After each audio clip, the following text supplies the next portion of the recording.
এই মুহূর্তে সবচেয়ে বড় খবর, দ্য বিগ ব্রেকিং নিউজ। আপনারা দেখছেন সঙ্গে প্রগতি।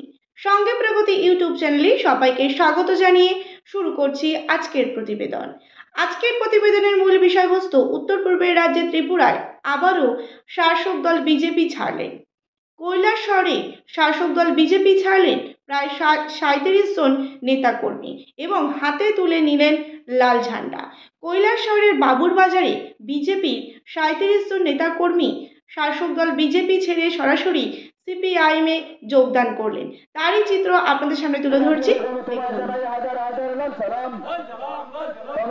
সিপিআইএমের সমর্থনে কাজ করার অঙ্গীকারবদ্ধ হয়ে হাতে তুলে নিলেন লাল ঝান্ডা এবং দেখা যাচ্ছে যে ত্রিপুরায় শয়ে শয়ে হাজারে হাজারে কিন্তু সিপিআইএমে যোগদান করছে এবং সিপিআইএমের উপর ভরসা রাখছে। প্রিয় দর্শক বন্ধু, আপনারা দেখছেন সঙ্গে প্রগতি। সঙ্গে প্রগতি ইউটিউব চ্যানেলে নতুন দর্শক হয়ে থাকলে অবশ্যই চ্যানেলটিকে সাবস্ক্রাইব করে পাশে থাকুন নতুন নতুন ভিডিওর আপডেট পাওয়ার জন্য। ভিডিওটি ভালো লেগে থাকলে অবশ্যই লাইক করুন, শেয়ার করুন, আপনাদের মতামত অবশ্যই কমেন্ট বক্সে কমেন্ট করে জানান। গতকাল 18 এপ্রিল সিপিআইএমে যোগদান করেছে কৈলাসহরে। আবারও শাসক দল বিজেপি ছাড়লেন। বর্তমান পরিস্থিতি, উত্তর পূর্বের রাজ্যে ত্রিপুরায় শ্রমিক থেকে শুরু করে কৃষক, নারী, ছাত্র, শিক্ষক, চিকিৎসক সকলেই প্রায় 2018 সালের পর থেকে এই রাজ্যে ক্রমাগত আক্রান্ত হয়েছেন এবং প্রত্যেকেই বিচ্ছিন্নভাবে লড়ছেন বা লড়তে চেষ্টা করছেন। ঠিক এমনটাই পরিস্থিতি দেখা যাচ্ছে পশ্চিমবঙ্গ রাজ্যে। পশ্চিমবঙ্গ রাজ্যে প্রায় 1.5 দশক ধরে ক্রমাগত আক্রান্ত হচ্ছেন শ্রমিক, কৃষক, নারী, ছাত্র, শিক্ষক থেকে শুরু করে চিকিৎসক সকলেই, এবং সকলেই কিন্তু একেবারে বিচ্ছিন্নভাবে লড়ছেন এবং লড়ার কিন্তু একটা চেষ্টা করে যাচ্ছেন। এতে যা হওয়ার তাই হয়েছে, অর্থাৎ কিছুই সেরকম ফলাফল কিন্তু লক্ষ্য করা যাচ্ছে না। কারণ শাসক দল একের পর এক কিন্তু মিথ্যাচার করছে, মানুষকে মিথ্যা প্রতিশ্রুতি দিয়েই চলেছে দিনের পর দিন। কিন্তু দেখা যাচ্ছে যে যদি সত্যি এই সরকারকে পাল্টাতে চায় ত্রিপুরা থেকে শুরু করে পশ্চিমবঙ্গের মানুষ, তাহলে কিন্তু এই যে তবে কিন্তু আক্রান্তদের বৃহত্তর জনসংখ্যা কিন্তু মানুষ ভরসা রাখছে একমাত্র সিপিআইএমের ওপর বা সিপিআইএমে বা বামফ্রন্টে বা বৃহত্তর ফ্রন্টে কিন্তু সমবেত হচ্ছেন।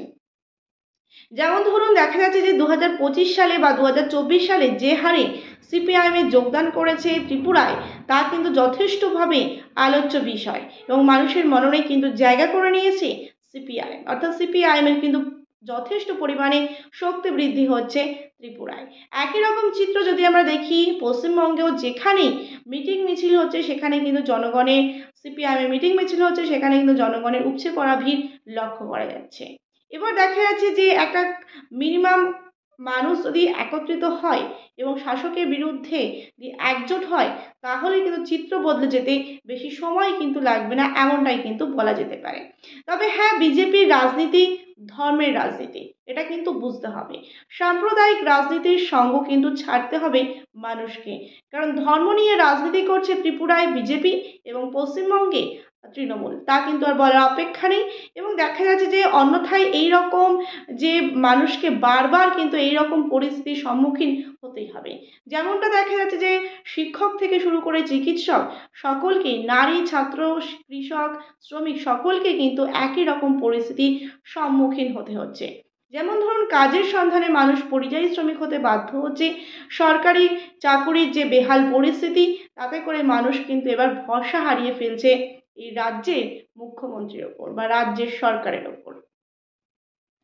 আর অন্যদিকে যদি দেখা যায় যে প্রতিকার বিজেপির সঙ্গে কিন্তু যে সেটিং, বিজেপির সঙ্গে অন্যান্য রাজনৈতিক দল, যেমন ধরুন তিপ্রামথা দল, তাদের যে সেটিং, তারা কিন্তু মিথ্যাচার করছে, মানুষকে ভুল বোঝানোর চেষ্টা করছে, একের পর এক কিন্তু মিথ্যা প্রতিশ্রুতি দিয়েই চলেছেন এবং সেগুলো নিয়ে পরে আলোচনা করছি। তার আগে বলে রাখি যে পশ্চিমবঙ্গ রাজ্যেও কিন্তু তৃণমূল আবারও কিন্তু বিজেপির সঙ্গে সেটিং করার চেষ্টা, বিজেপির সঙ্গে সেটিং যেমনটা প্রত্যেকবার ভোটের সময় হয়, আবারও কিন্তু করবে 2026-এ এবং আবারও কিন্তু ক্ষমতায় আসবে গায়ের জোরে বা ক্ষমতার দেখিয়ে, তা কিন্তু বলার অপেক্ষা রাখে না। কিন্তু দেখা যাচ্ছে এইসবের আগেও বা এইসবের পরেও মানুষকে কিন্তু একত্রিত হতে হবে এবং আবারও কিন্তু মানুষকে কিন্তু একত্রিত হয়ে শাসকের অন্যায়ের বিরুদ্ধে রুখে দাঁড়াতে হবে। কারণ অন্যায়ের একটা সীমা থাকে, মানুষ কিন্তু সহ্য করছে। দেখা যাক আগামীতে কি হয়। প্রিয় দর্শক বন্ধু, আপনারা দেখছেন সঙ্গে প্রগতি ইউটিউব চ্যানেলে। নতুন দর্শক হয়ে থাকলে অবশ্যই চ্যানেলটিকে সাবস্ক্রাইব করে পাশে থাকুন। ভিডিওটি ভালো লেগে থাকলে অবশ্যই লাইক করুন, শেয়ার করুন। আপনাদের মতামত অবশ্যই কমেন্ট বক্সে কমেন্ট করে জানান। নতুন দর্শক হয়ে থাকলে চ্যানেলটিকে সাবস্ক্রাইব করতে কিন্তু একদমই ভুলবেন না। এবার দেখা যাচ্ছে যে ত্রিপুরার কৈলাসহরে গতকাল যে 37 জন নেতাকর্মী শাসক দল বিজেপি ছেড়ে লাল ঝান্ডা হাতে তুলে নিল, এই কৈলাসহরে কিছুদিন আগে কি হয়েছিল? কৈলাসহরে প্রাক্তন উপমুখ্যমন্ত্রী বৈদ্যনাথ মজুমদারের মূর্তি ভেঙে দিয়ে সেখানে কিন্তু রামের মূর্তি স্থাপন করা হয়েছিল কোনো নোটিশ ছাড়াই। এবং কৈলাসহরে ত্রিপুরায় নির্বাচনী প্রচারে দীপশিতা ধর গিয়েছিলেন 2023-এ, এবং তিনি যে বক্তব্যের মাধ্যমে যেটি বলেছেন সেটি হচ্ছে ওনার মূর্তি অর্থাৎ বৈদ্যনাথ মজুমদারের ভাঙা মূর্তির পাশে সভা হচ্ছিল, সেখানে ছিল অগণিত লোক। এবং দেখা যায় পুরো মূর্তিটা ভাঙা গেলেও ওনার সেই সস্তা দুটো চটি বা জুতো কখনোই কিন্তু সেটা তখনও কিন্তু সেখানে অক্ষত অবস্থায় ছিল। এবং দেখা যায় কোথাও যেন মাটি থেকে উপরে ফেলা যায়নি সেই দুটো চিহ্নকে। এবং শত ধ্বংসস্তূপের ওপর কিন্তু বিমূর্তভাবে দাঁড়িয়ে আছেন লাল ঝান্ডার নেতা প্রাক্তন উপমুখ্যমন্ত্রী। এমনটাই তিনি কিন্তু তার বক্তব্য তুলে ধরেন। এবং দেখা বেশ কিছুদিন আগে রাতের অন্ধকারে ওই ভাঙা পা জোড়াকে সরিয়ে দেয় এবং রামের মূর্তি বসানো হয়েছিল। আসলে ওই ভাঙা পায়ের যে মালিক মৃত্যুর 14 বছর পরেও প্রাসঙ্গিক, সব থেকে বলা বাহুল্য এটি।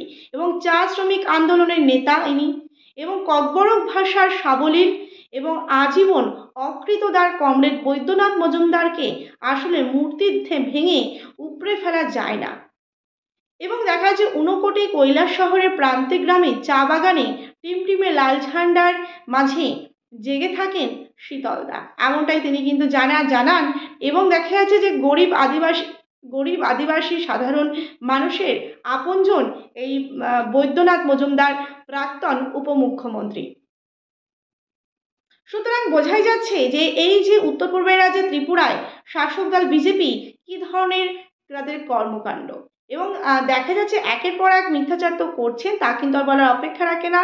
এবং অন্যদিকে যে তীব্রমথার যিনি রয়েছেন প্রদ্যুৎ কিশোর দেববর্মন, তিনিও কিন্তু একের পর এক কিন্তু প্রতিশ্রুতি দিয়েই চলেছেন ভোটের আগে, এবং ভোটের পর তার কিন্তু আর খোঁজ পাওয়া যায় না। পাহাড়ি এলাকার জনজাতিরাও কিন্তু ধীরে ধীরে ভরসা রাখছে সিপিআইএমের উপর ভরসা রেখে আমরা দেখছি যে তারাও কিন্তু কেউ বা সরাসরি আবার কেউ বা গোপনে যোগদান করছে সিপিআইএমে। এবং সিপিআইএম কিন্তু যথেষ্ট শক্তিশালী হয়েছে, মানুষের প্রয়োজনে বিপদে আপদে কিন্তু সিপিআইএম সবার আগে মানুষের পাশে আছেন। আগামী দিনে সিপিআইএম কিন্তু ভালো ফলাফল করে এগিয়ে থাকার একটা সম্ভাবনা লক্ষ্য করা যাচ্ছে এই উত্তর পূর্বের রাজ্যে ত্রিপুরায়। প্রিয় দর্শক বন্ধু, এই ছিল আমাদের আজকের প্রতিবেদন। ভিডিওটি ভালো লেগে থাকলে অবশ্যই লাইক করুন, শেয়ার করুন। আপনাদের মতামত অবশ্যই কমেন্ট বক্সে কমেন্ট করে জানান। নতুন দর্শক হয়ে থাকলে চ্যানেলটিকে সাবস্ক্রাইব করতে কিন্তু একদমই ভুলবেন না। আজকের মতন এই পর্যন্ত। সকলেই খুব ভালো থাকুন, সুস্থ থাকুন। ধন্যবাদ সকলকে।